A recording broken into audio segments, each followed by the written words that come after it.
going? Hi, how are you? to meet you. Nice to meet you.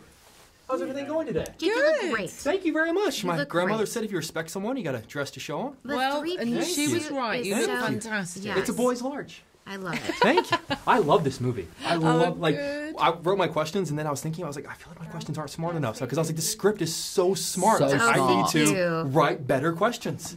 Awesome. There you go. Yeah. Ladies, first of all, an honor to sit across from me. Thank you so much for your time. Thank you. you. You know, I feel like as humans, we tend to shy away from criticism and rejection, even though sometimes those are the most important moments in our life. What was the most important criticism or rejection that you received in your career that ended up shaping who you turned out to be? Oh, that's a good Yeah, one. that is a good one. What is it? Yours, I know mine. No, you start. Okay, so mine was when I did sketch comedy all my growing up, and for a living, and I did a bit of stand-up as well. And I did a sketch show that it took me a long time to write, about 8 months or something, and made it. And I wrote it on my own, mostly. And we made it without an audience, which turned out to be a mistake. And it went on, and I'd kind of become known as a drama actor. So everyone thought that I'd suddenly said, that I was doing to try to be funny now as well. Do you see what I mean? So Yes, instead of knowing that had always done comedy, this was what I was always going to do. Anyway, it was torn to shreds, really torn to shreds. It was large. It was quite feminist, a lot of the ideas in it, and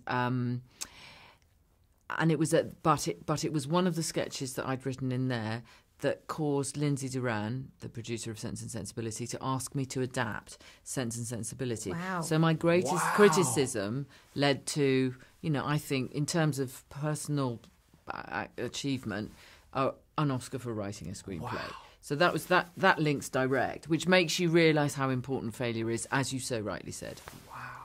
Wow, that's a great anecdote. It's a good cycle of action, isn't it? From failure to an Oscar. to an Oscar. Yes. But through really learning but knowing you can write, but having someone else, which is vital. It's other people having faith in you. Mm-hmm. It's vital. We can't do it on our own, can we? Mm-hmm. Very true. Very true. What have you got? I have had so much criticism. I'm trying to think. I'm trying to think of all the criticism. What's the one that was the most helpful to me? When I was younger, and I started out as a showrunner, and I was one of the only women and only minority showrunners in comedy, certainly. There was so much scrutiny on the way that I would cast my shows and also who I hired on my shows. And I remember at the time being so angry because you would see these shows that had an all-white cast and all-white staff, and I would have one or two minority writers on the show, but certainly not all of them. And I remember being so angry because I thought this scrutiny is only for people of color. The only people who should be helping people of color are people of color, is what I felt the criticism was saying. But what I then learned was that, that's the fact of life now.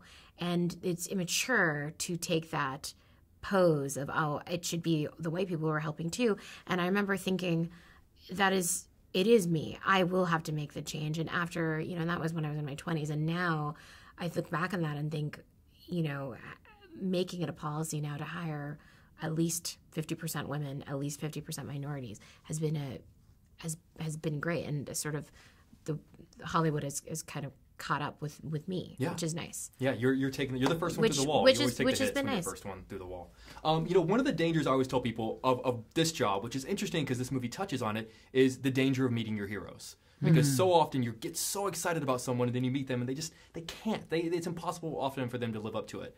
I'm not asking you to tell a negative story about someone, but who was someone you were excited to meet that was the most different than who you thought they were going to be?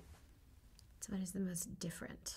I've just made the sort of blanket decision not to have heroes. That's very smart. That always works out well for you. Don't put people on pedestals. They'll be a human being. They will definitely be a human. Of that you can be sure. So it could be anything. So admire their performances, but don't make them heroes.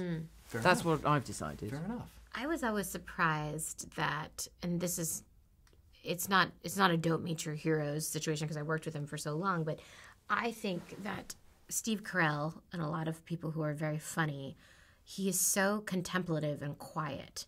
as a person.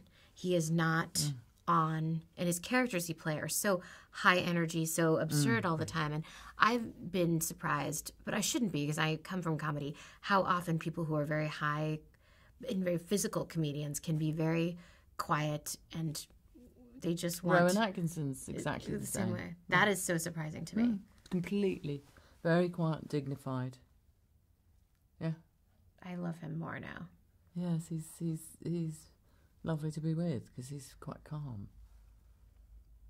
I could seriously just sit in this room all day and listen to you. I love you guys. Thank you for making such an amazing, smart movie, and I love both of you guys so much. It was really an honor to sit across from me. I hope I earned the privilege of your time. Oh, thank you. I appreciate it. Thank you really. so much. Thank you very